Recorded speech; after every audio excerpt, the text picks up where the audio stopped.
วัดศรีบุญเรืองกระบ่ใหญ่เด้3 ไร่ 2 งาน 42 ตารางวาแต่ปีนี้ปีที่แล้วหันผู้มาเข้าปริวาส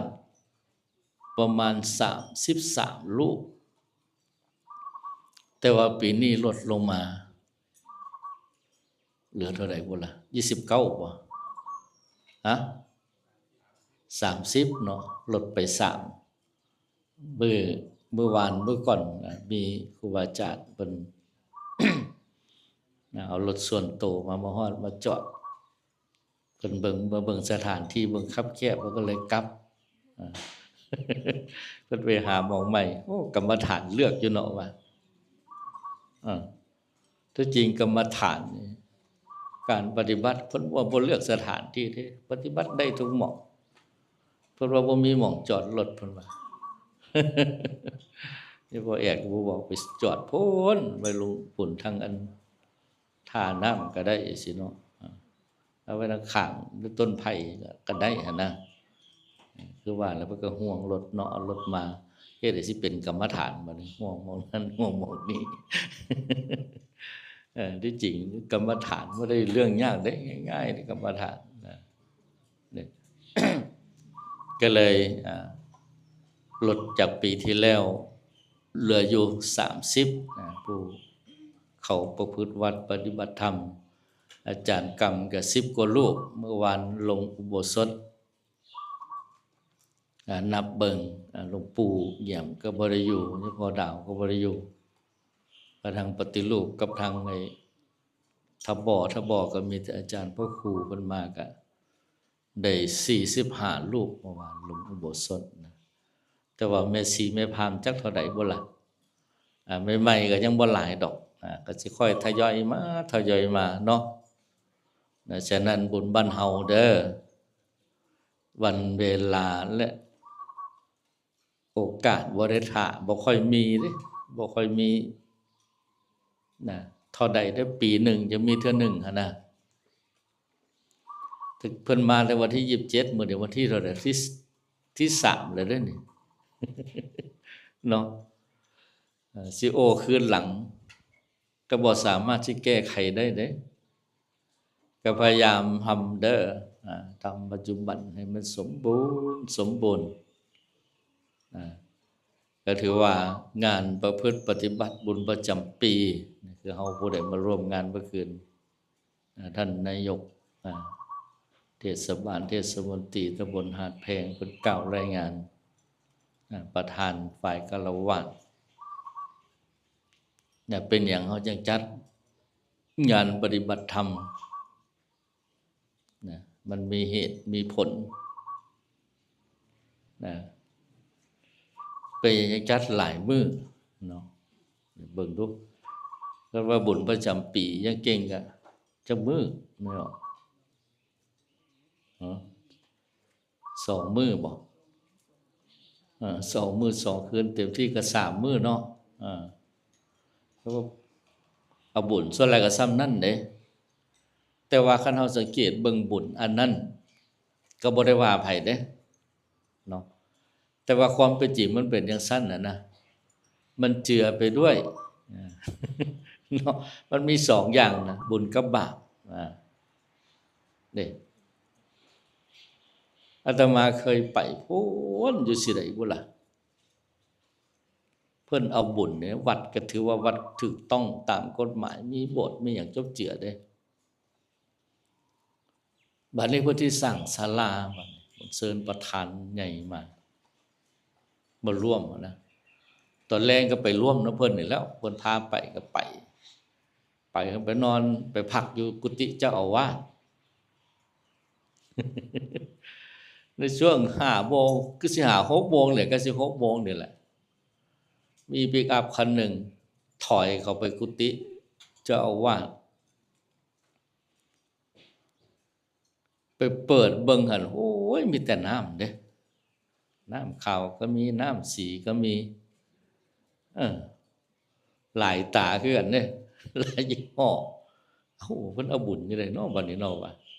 ก็ถามมันว่าเอามาให้อย่างนี้เอาไว้รับประทานรับแขกรับคนว่าประเพณีเขาเจ้าบ่ว่ากันเด้แต่ว่าคันแม่นตามคำเว้าเรื่องบุญอีหลีมันบ่เป็นจังซั่นเนาะบุญก็คือต้องบริสุทธิ์อีหลีเฮาทำบุญทำทานคือกันวัตถุทานจังซี่ถ้าออกมาต้องเป็นของบริสุทธิ์เนี่ยถวายทำอันถวายทานแก่พระเจ้าพระสงฆ์สมณะชีพราหมณ์มันยังได้บุญเต็มๆคือเมื่อคืนเฮาก็เลี้ยงข้าวเลี้ยงน้ำเด้บ่มีอย่างอื่นเจือปนอันนี้เรียกว่าบุญบุญคักๆเนอะบุญอีหลีอีหลอเป็นในบุญอีหลีอีหลอว่ากันฟ้าวขวนขวายเอาเพิ่นว่าเฮาจัดงานบุญประเพณีปฏิบัติธรรมนี่9คืน10คืนนี่บ่แม่นประโยชน์แต่บ้านเฮาอย่างเดียวได้สายทานศรัทธาเพิ่นได้ยินข่าวจังซี่ผู้เพิ่นเข้าใจเรื่องบุญถึงแม้ว่าเพิ่นสิบ่ได้มาประพฤติปฏิบัติได้เพิ่นก็คอยสนับสนุนถวายจตุปัจจัยคู่มื้อนี่มันสะดวกเด้บ่ต้องมาวัดก็ได้นะเพิ่นโอนเข้าธนาคารรถมันสะดวกคู่มื้อนี้ทำบุญแล้วก็นิพพานะปัจจโยโหตุปรารถนามรรคผลพระนิพพานไว้แต่ว่าให้เฮานี่แต่เฮาอยู่กับบ้านเด้บัดนี้นะเพิ่นว่าการจัดบุญงานประเพณีในรูปแบบปริวาสกรรมปฏิบัติธรรมบวชชีพราหมณ์ก็คือเบิ่งแล้วก็เป็นความสามัคคีอันหนึ่งความสามัคคีล่ะสำคัญคันเฮาบ่มีความสามัคคีนี่งานบุญประจำปีเฮานี่เป็นไปได้ยากเลย9คืน10มื้อนี่แต่ว่าถ้าเฮาเนี่ยเอาเลยกว่า9คืน10มื้อหลับพ่อแม่ครูบาอาจารย์แม่ชีแม่พราหมณ์ตั้งแต่แรงวันที่27 28แล้วก็ซอยกันบัดทางยะครูก็ประชุมกับผู้นำบัดผู้นำหมู่1หมู่5หมู่9ตกลงกันแล้วก็บอกบุญทุกหลังคาเรือนให้มีส่วนร่วมเป็นให้มีส่วนร่วมเสียดายบุญนะพี่น้องบ้านหาดแพงก็ตอบรับให้การสนับสนุนเบิ่งตั้งแต่วันที่28ถวายภัตตาหารเช้าภัตตาหารเพลแบ่งหมู่กันต่างคนกับกุลีกูจ่อขวนขวายเรื่องบุญเรื่องกุศลมาตามลำดับนะที่ว่าเป็นหลักสำคัญคือกันเอาตนญาติโยมผู้มาเฮ็ดกับข้าวกับน้ำถวายความประทับประทานพ่อแม่ครูบาอาจารย์ก็ถือว่ามีส่วนร่วมหมดทุกหลังคาเรือนก็อนุโมทนาสาธุเด้อเอาตนญาติโยมพี่น้องบ้านเฮาผู้บ่ยากจนเกินไปก็มาผู้บ่ได้มาก็ฝากจตุปัจจัยมาเฮ็ดส่วนเรื่องครัวเด้อไม่ออกผู้ใดพร้อมก็ได้มีผักมีหยังเอามาลงเลยก็ได้เจ้าของบ่ได้เฮ็ดก็ซื้อมาเข้าครัวจังซี่อันนี้เพื่อเป็นบุญเป็นกุศลเพราะว่าทุกชีวิตมันสำคัญในเกี่ยวกับบุญเนี่ยเพราะว่ามันเป็นที่พึ่งอีหลีพิจารณาเบิ่งคักอย่างอื่นพึ่งบ่ได้เด้เนี่ยแต่ว่าจะไปคิดตื้นๆเนี่ยคิดมันเลิกๆเพราะว่าเฮาอยู่ได้มีอยู่มีกินสะดวกสบายก็เพราะว่าบุญนะคอยส่งเสริมสนับสนุน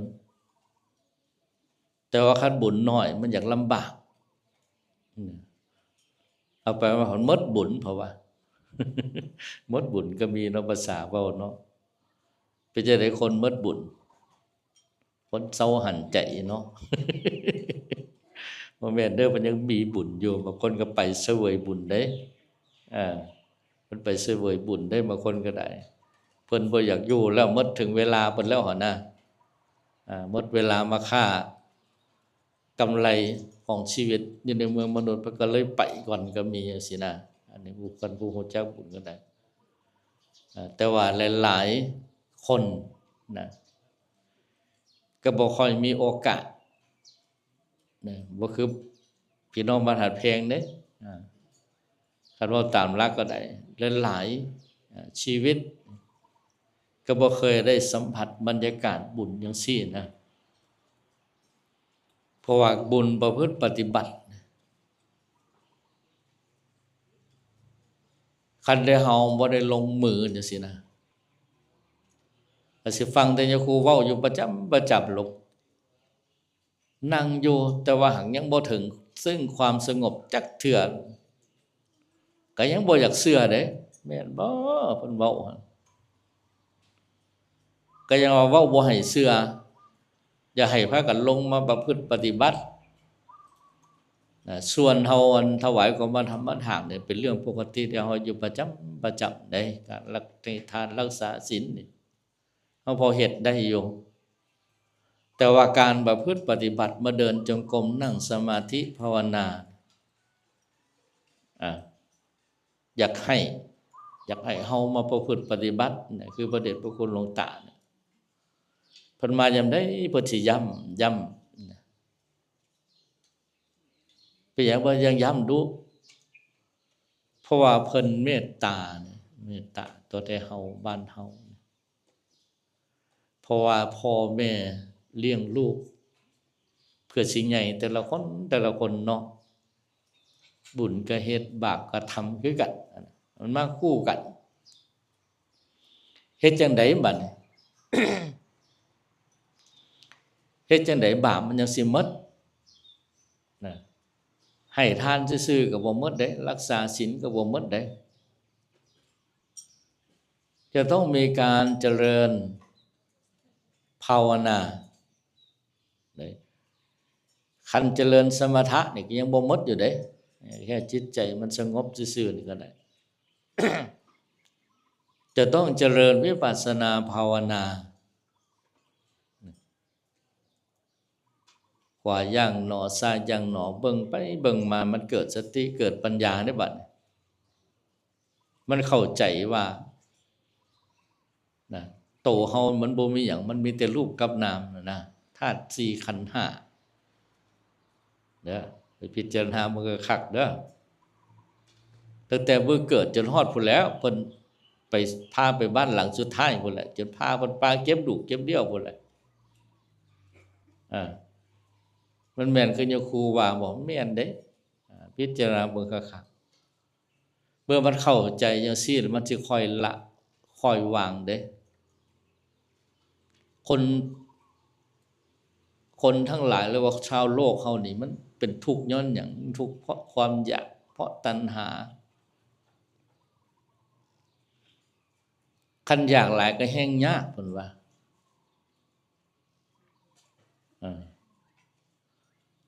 เคยเว้าให้ฟังอยู่สุเซาอยู่แต่ก่อนก็ได้เนาะเป็นหยังจังบ่พากั